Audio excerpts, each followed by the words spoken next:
we have to give up few things to grow up. बहुत common and मशहूर मिसाल है हम देते हैं कि जब भी कोई रॉकेट हवा में बुलंद होता है तो जैसे जैसे वो बुलंद होता जाता है वो अपने साथ मौजूद कुछ इजाफी बोझ उतारता जाता है।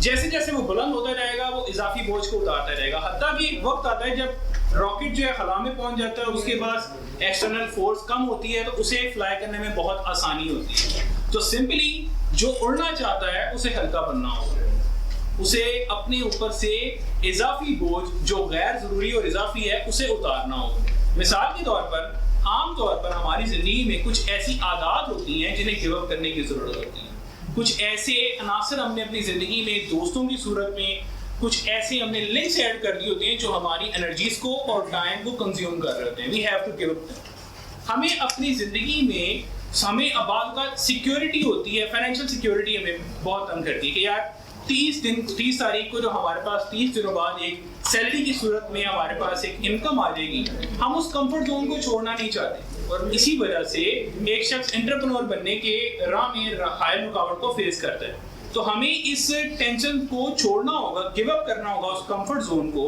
उस फाइनेंशियल सिक्योरिटी को, to be a millionaire, to go forward in life, to be an entrepreneur.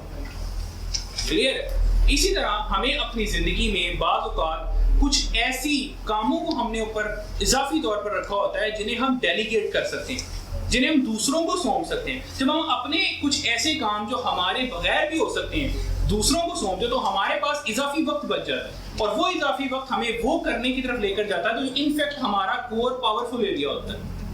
So the fourth point is very obvious and clear कि we have to give up to grow up। अगर हम उन certain चीजों को नहीं छोड़ेंगे जो हमारी अहम एनर्जी, जो हमारा प्राइम टाइम है उसको खा रही है, तो फिर हम वो काम नहीं कर सकेंगे जिसे हमें इनफैक्ट और एक्चुअली करना था।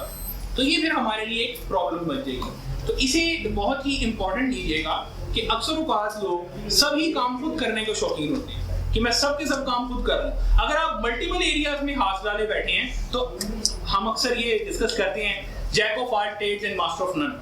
हम 10 कामों को शुरू किए बैठे हैं और हम किसी एक पर भी फोकस नहीं, तो हमें उन 10 में से 8 को छोड़ना होगा या 7 को छोड़ना होगा और उन प्रायोरिटी चोर्स को अपनाना होगा जो हमारी जिंदगी में हमें कामयाब बनाने के लिए और ऊंचा उड़ाने के लिए वो फ्यूल एंड पावर प्रोवाइड करते हैं। तो हमें खुद को हल्का बनाना होगा और चीजों को जिंदगी में से माइनस करने का फन भी सीखना होगा। यानी यहाँ पर ये भी बात कही जा सकती है कि हमें मल्टीप्लाई करने के लिए एडिशन को छोड़ना होगा।